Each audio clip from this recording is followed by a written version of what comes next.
Professor, colegas, boa tarde. Nosso grupo hoje vai falar sobre a citação por edital e hora certa e a garantia ao contraditório e ampla defesa. Por motivos didáticos, para a gente conseguir explicar um pouquinho melhor, a gente decidiu separar o tema em 5 subtópicos. Então, eu vou começar explicando o que seria, propriamente dita, a garantia do contraditório e da ampla defesa. Depois, a gente vai falar sobre o instituto da citação no processo penal em si, os aspectos gerais da citação, e aí iremos aprofundar na citação por edital e citação por hora certa e trazer alguns casos concretos para ilustrar o que a gente vai trazer. Então, eu vou começar falando sobre os princípios do contraditório e da ampla defesa.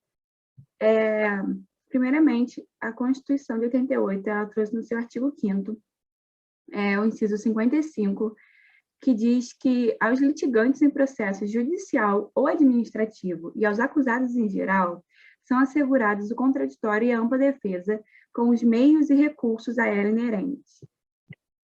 Esses princípios, eles possuem bastante relevância no processo, nos processos de modo geral, mas especificamente no processo penal.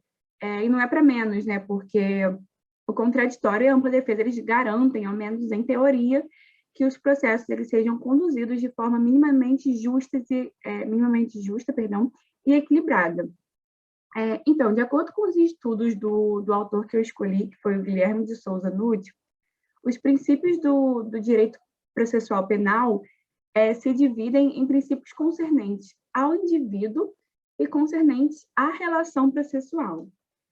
Partindo dessa divisão, o autor considera que o princípio da ampla defesa é um princípio concernente ao indivíduo, enquanto o princípio do contraditório é um princípio concernente às relações processuais.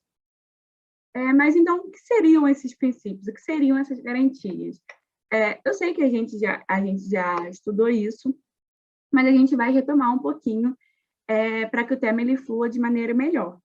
Então, a ampla defesa ela é definida justamente como o poder do réu de utilizar amplos e extensos métodos para que sua defesa seja feita, como, por exemplo, o próprio direito de calar-se para que não sejam produzidas provas contra si mesmo. Além disso, existem alguns direitos exclusivos ao réu que ilustram a ampla defesa, por exemplo, o direito de ajuizamento da revisão criminal. O que a gente tem que perceber é que quando a gente fala de uma relação indivíduo versus Estado, o indivíduo é o elo mais delicado, ele é o polo insuficiente, hipossuficiente, perdão. E a ampla defesa, ela é justamente uma forma de tentar equilibrar essas relações, equilibrar essas forças para que o indivíduo acusado e o órgão acusador, enfim, eles possuam uma certa paridade dentro do processo. Inclusive, por isso que Nutt fala que o princípio da ampla defesa é um princípio de direito que se encontra na definição de princípios concernentes ao indivíduo, justamente porque ele busca atribuir a esse indivíduo, reconhecer a ele esses poderes de extensa defesa, enfim, como eu falei. Já o contraditório, assim como o princípio da ampla defesa, ele está nesse dispositivo da Constituição, no inciso 55, e apesar da ampla defesa e do contraditório serem complementares, sim, e serem, sim, muito próximos, o que faz com que muitas vezes a gente confunda esses dois, ou a gente funda esses dois em apenas um grande princípio, eles são coisas diferentes. Então, retomando um pouquinho, o princípio da ampla defesa diz respeito aos métodos utilizados pelo indivíduo para que ele se proteja judicialmente, e o princípio do contraditório diz respeito ao direito do réu de contradizer os argumentos, as provas utilizadas pela acusação, os fatos trazidos, e vice-versa, também diz respeito ao direito da acusação de contradizer as alegações do réu. As partes, então, os polos do processo penal, eles possuem um direito mínimo de serem ouvidos no curso do processo judicial a cada etapa. Então, desde o primeiro ato processual até a aprovação da sentença, esse direito do contraditório ele deve ser respeitado a ambas as partes. E queria só fazer um parêntese aqui, antes de passar para o próximo colega, sobre a importância do conhecimento dos atos processuais. Então, como a gente já entendeu, o princípio do contraditório e da ampla defesa, eles são essenciais à noção de equilíbrio e de justiça no processo penal. Por isso, até uma questão bem clara, esses mecanismos eles só podem ser aplicados às partes quando elas possuírem o próprio conhecimento da existência da ação penal. E não só isso, o conhecimento de todos os atos processuais no curso do processo. Em outras palavras, a citação realizada nos modos legais, de acordo com o que a gente vai ver aqui hoje, ela é essencial para a concretização do contraditório e da ampla defesa no processo penal. E aí, aproveitando que eu já comecei a falar um pouco sobre a citação, eu vou passar a palavra para o colega Jorge, que vai fazer um estudo sobre esse instituto dentro do processo penal. Obrigada. Olá, professor, olá, colegas. Meu nome é Jorge, vou dar continuidade à apresentação do grupo. E meu tema vai ser a citação no processo penal. Eu vou tratar um pouco dos aspectos gerais e também da citação pessoal real, no caso, que é a regra no processo penal. Então, vamos iniciar. A citação, ela é a principal ferramenta para garantir o princípio do contraditório e ampla defesa no processo penal. O direito penal é tido como um direito, vamos dizer, mais invasivo. O direito penal é excepcional, demonstra toda a força punitiva estatal, logo, é essencial que haja citação para garantir o direito de defesa ao acusado. Assim sendo, a citação ela vai concretizar a tríade processual da acusação, da defesa e do estado do juiz, representado, no caso, pelo juízo, por onde tramita a ação penal. E será por meio dela que o acusado terá ciência da denúncia da queixa-crime e poderá apresentar sua resposta, obviamente dentro de um prazo. E aqui, de acordo com o artigo 363, o processo só estará completo com a citação.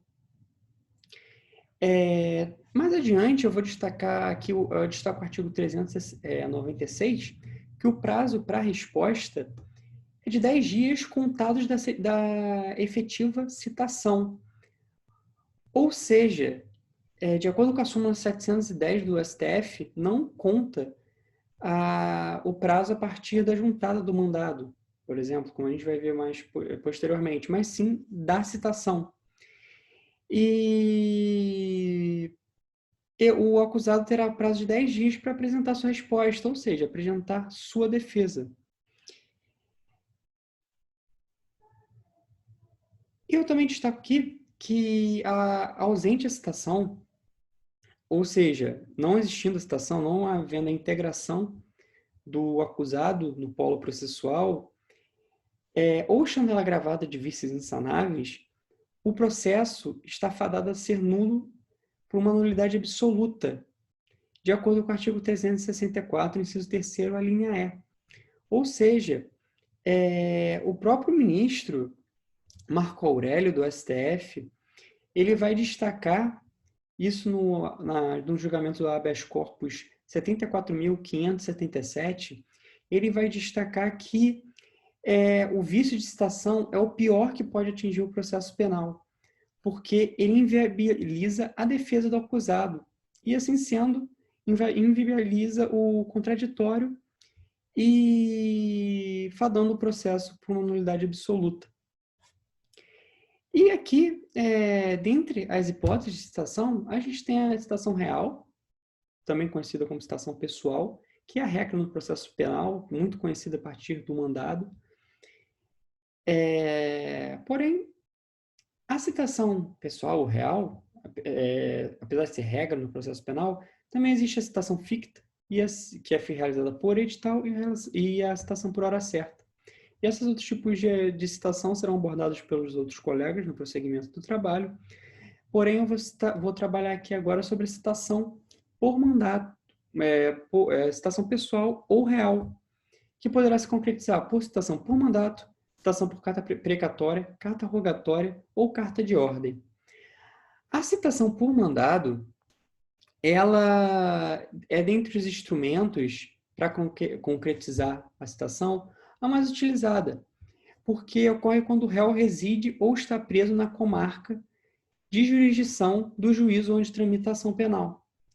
Isso está estabelecido no artigo 351 do CPP e será realizada por um oficial de justiça. Podendo ser realizada a qualquer momento do dia, de qualquer dia da semana. Aqui a gente já vê a diferença, por exemplo, com o processo civil. E o oficial deve procurá-lo em todos os endereços possíveis, existentes, no caso, onde ele pode se encontrar. E, encontrando, ele deve ler o mandado e entregar a ele uma contrafé. Há uma discussão na doutrina acerca do que seria essa contrafé, mas, de acordo com a melhor doutrina, seria o mandado juntamente com a denúncia ou a queixa-crime, não apenas eles isoladamente. E também o oficial de justiça vai emitir uma certidão de citação, mesmo que o citando se rejeite a receber a contrafé. E essa certidão comprovará que a citação foi realizada.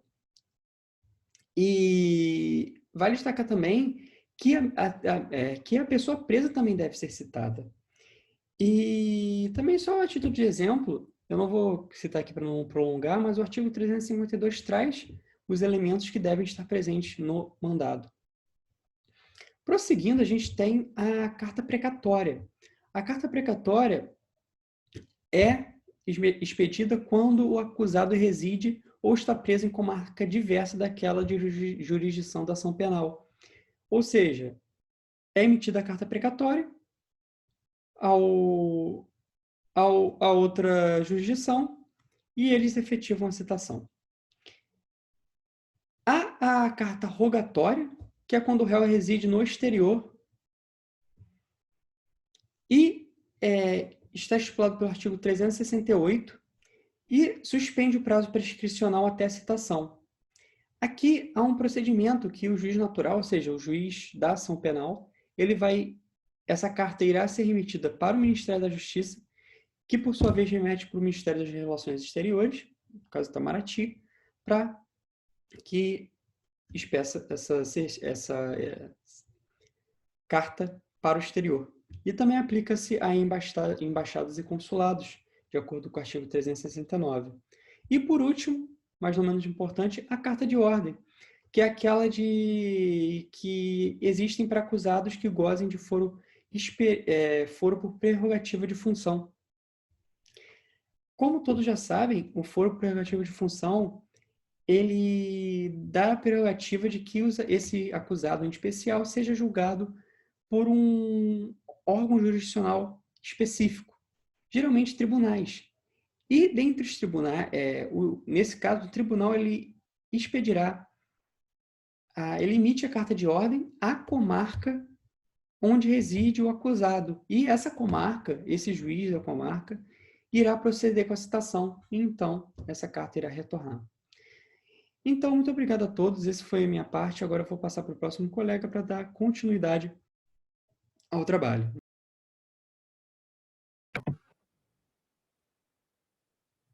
Então, uma das modalidades em que pode se dar a citação, que completa justamente essa fase de formulação do processo, é a citação por edital, que também pode ser chamada de citação ficta.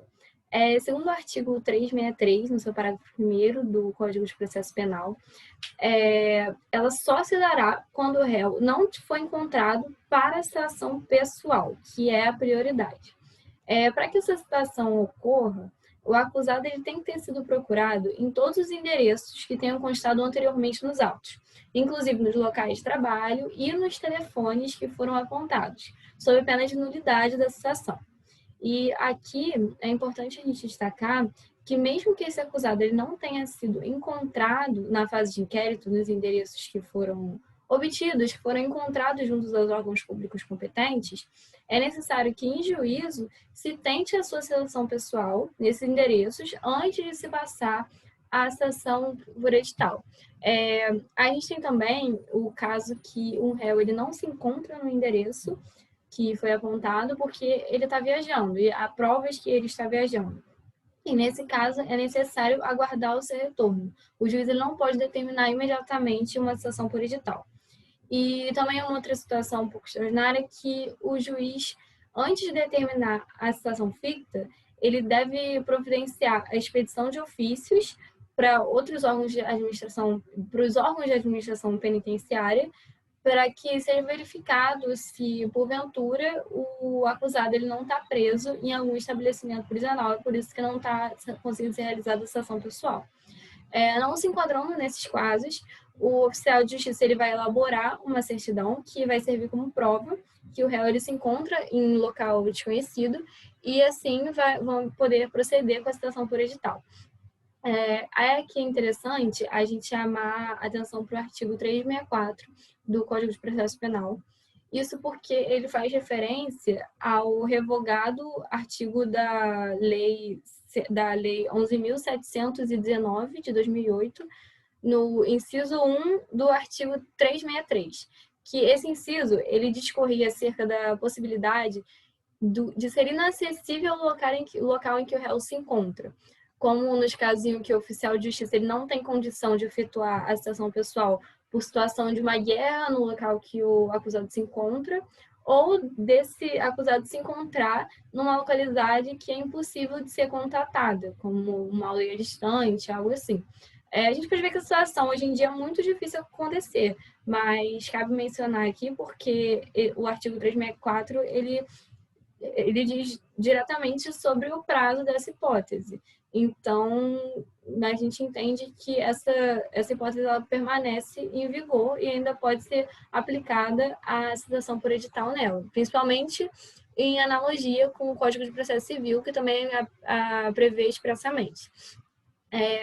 Sendo realizada a citação por edital, ela vai ter que cumprir com os requisitos do artigo 365 do Código de Processo Penal e vai ter que indicar o nome do juiz que determinar, o nome do réu, ou se não for conhecido, os seus sinais característicos, bem como sua residência e profissão, se constarem no processo, o fim para que é feita a citação, o juiz e o dia, a hora e o lugar em que o réu deve comparecer, o prazo, que será contado do dia da publicação do edital na imprensa, se houver, ou da sua afixação. E, além desses requisitos, a gente vê jurisprudencialmente e também nas doutrinas que é recomendado que conste também menção ao fato criminoso. E, ainda segundo o parágrafo único desse mesmo artigo, o edital ele vai ter que ser afixado na porta do edifício onde funcionar o juízo e vai ser publicado pela imprensa nos lugares que essa existir, nos lugares que essa alcançar. E essa afixação ela deve ser certificada pelo oficial que a tiver feito e publicada por exemplar do jornal de certidão do escrivão, no qual conste a página do jornal com a data da publicação. Agora a gente pode falar do prazo do edital, que, segundo o artigo 361 do Código de Processo Penal, é de 15 dias. Na hipótese regida pelo artigo 364, que ela já mencionada anteriormente, que fala da inacessibilidade do local em que o réu se encontra, o prazo ele pode ser fixado entre 15 e 90 dias, de acordo com as circunstâncias e com as peculiaridades do caso. E, por fim, cumpre destacar o efeito da citação por edital, que está disposto no artigo 366 do Código de Processo Penal, que, caso o réu citado fictamente não compareça nem constitua advogado, o processo ele fica suspenso. E o juiz ele vai poder, dependendo do caso, assim, determinar que seja produzido antecipadamente as provas e, se for o caso, também decretar uma prisão preventiva.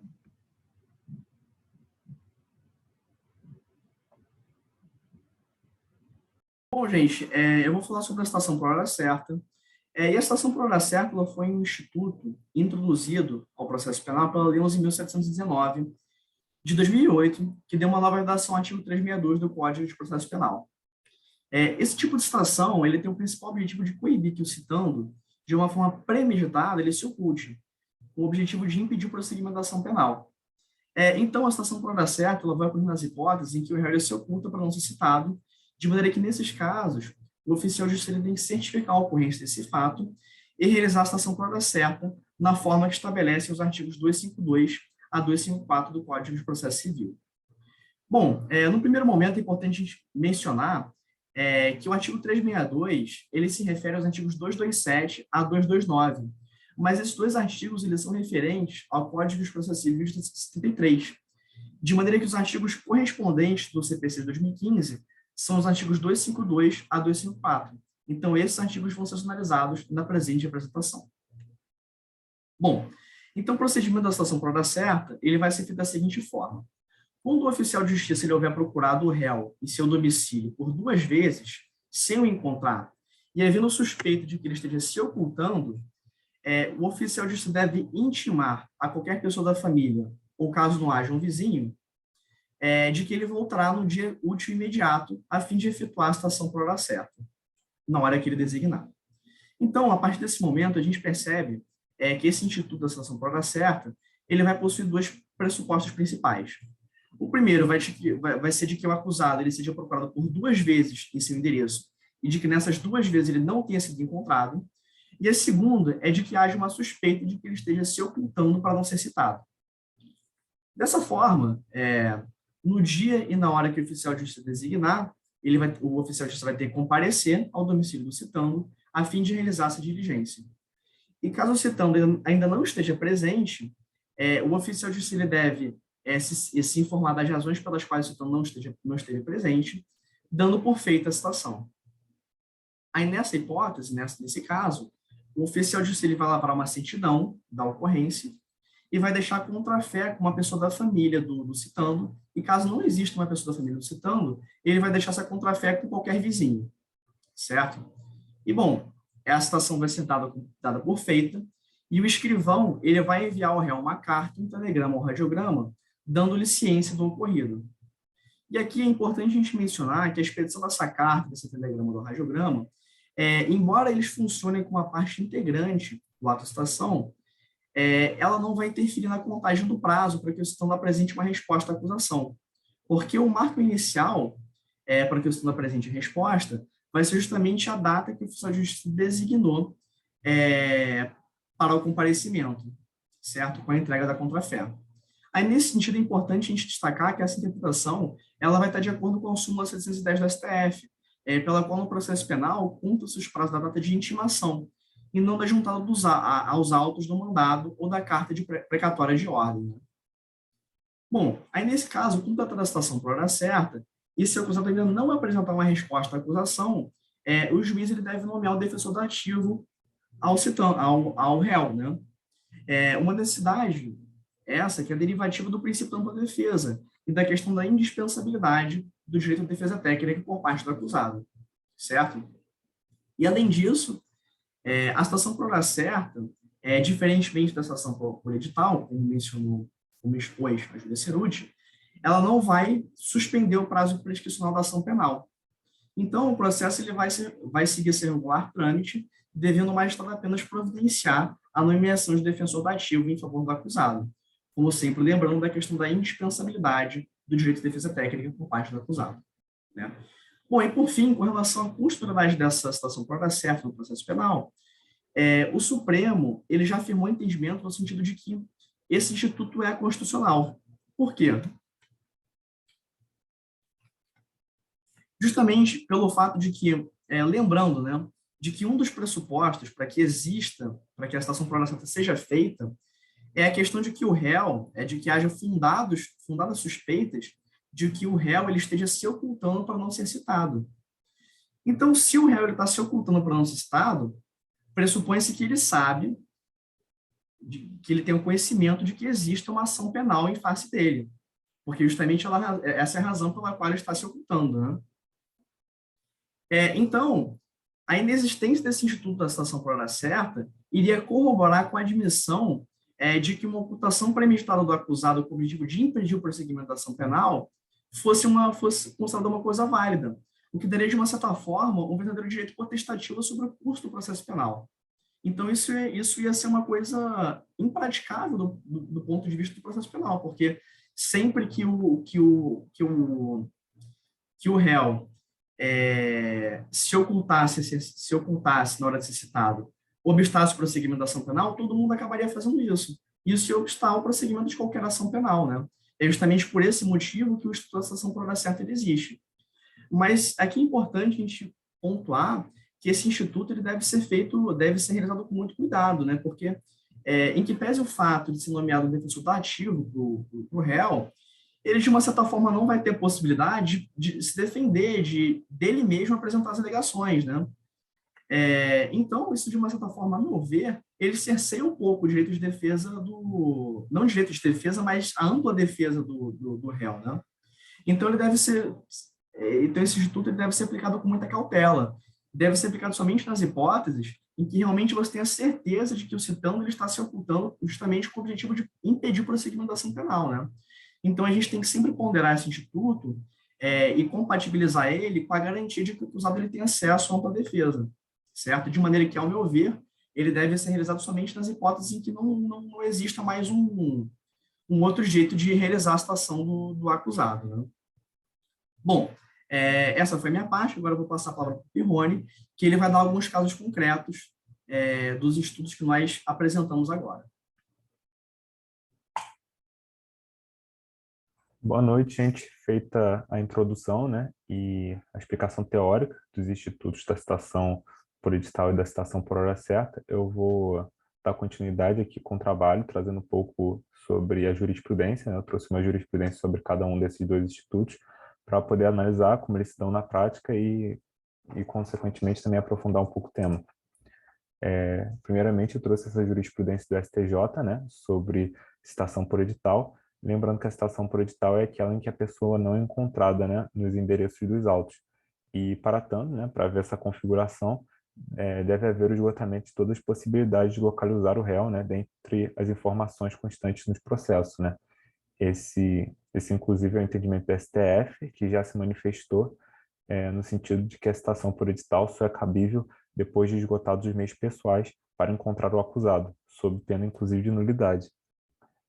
Aí, nesse julgado que eu trouxe, é justamente um caso em que não houve o respeito, né, a esse esgotamento dos endereços constantes nos autos, e existia justamente um novo endereço em que o réu não foi procurado. Logo no primeiro endereço em que ele não foi encontrado, houve a citação por edital, e por aí o processo correu, inclusive havendo a prisão, né, do indiciado. Por isso que trata-se aqui, né, de uma jurisprudência de habeas corpus. E aí o STJ, ele seguiu esse entendimento do STF e ele entendeu que a citação editalícia, como medida de exceção, só tem lugar quando esgotados todos os meios disponíveis para localizar o réu, o que não foi observado na hipótese vertente, né? Então, por via de consequência, houve a nulidade dessa citação e anulação do processo crime a partir daí. Então, a gente vê como é importante, né, a correta utilização do instituto, né, da citação por edital, que só pode ocorrer justamente quando o réu não é encontrado em todos os endereços constantes nos autos, né, sob pena, inclusive, dessa nulidade.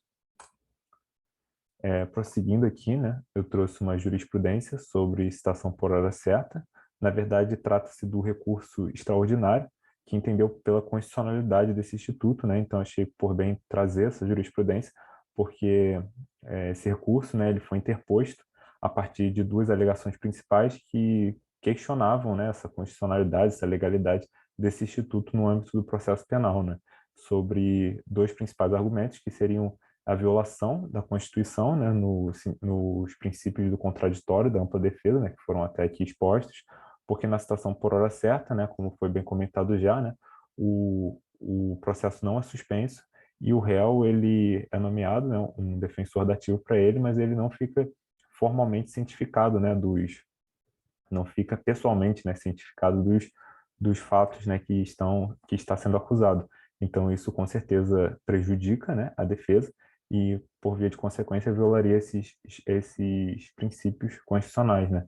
E o outro argumento seria justamente que também haveria a violação ao Pacto de São José da Costa Rica, que em determinado artigo infirma, né, o direito do réu de ser cientificado pessoalmente do inteiro teor da acusação. Então, esse recurso foi interposto, né, com base nesses dois argumentos, e o STF, né, em 2016, entendeu que esses argumentos não seriam suficientes, né, para declarar a inconstitucionalidade desse instituto, e que justamente a conformação dada pelo legislador à citação por hora certa estaria de acordo com a Constituição Federal e o Pacto de São José da Costa Rica. Então, achei interessante trazer essa jurisprudência, porque por mais que foi declarado constitucional, né, a citação por hora certa, é interessante a gente ter essa leitura crítica, né, sobre o tema e esses comentários, né, que a doutrina mais crítica faz, inclusive havendo outras críticas, né, além dessas duas que foram expostas, né, nesse julgado, como, por exemplo, a extrema importância que é dada, né, à percepção do oficial de justiça, porque é ele que irá analisar, né, no caso, essa fundada suspeita de que o réu está se ocultando e que, por via de consequência, acarretará, né, nessa citação por hora certa. Então, se tratando de processo penal, a gente vê que isso pode gerar consequências muito gravosas, né, para a vida do réu.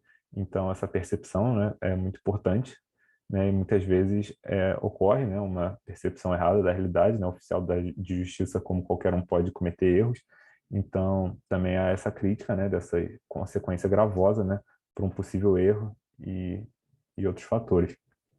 E, por fim, para finalizar aqui o trabalho, eu trouxe um entendimento sumular do STF, né, na súmula 523, que correlaciona-se, né, com essa citação por hora certa e que diz que no processo penal a falta da defesa constitui nulidade absoluta, mas a sua deficiência só o anulará se houver prova do prejuízo para o réu. Então, nesse caso de citação por hora certa, seria um bom exemplo de caso em que não há falta de defesa, porque é nomeado, né, um defensor dativo, mas de fato é uma defesa deficiente, né, porque o defensor não tem ali o contato com o réu, não há essa cientificação por parte do réu, então é uma defesa, com certeza, uma defesa deficiente. Então, eu trouxe só esse entendimento sumular para também poder ter uma leitura crítica sobre ele, a partir dessa percepção, né, de que só haveria essa anulação se houvesse a prova de prejuízo para o réu, né, e, como comentado, né, se tratando de processo penal, é complicado trazer essa questão do prejuízo, porque o direito penal, né, tutela bens da vida de muito valor, né, então, às vezes, mesmo que pequena, esse prejuízo já pode acarretar, né, uma consequência para o réu, então é muito complicado condicionar, né, essa anulação ao prejuízo. Então, eu trouxe também essa súmula, né, só para também poder trazer esses comentários críticos sobre ela, que se relacionam, né, com essa citação por hora certa. Acredito que foi isso, né, esses casos concretos. Obrigado aí pela atenção e boa noite.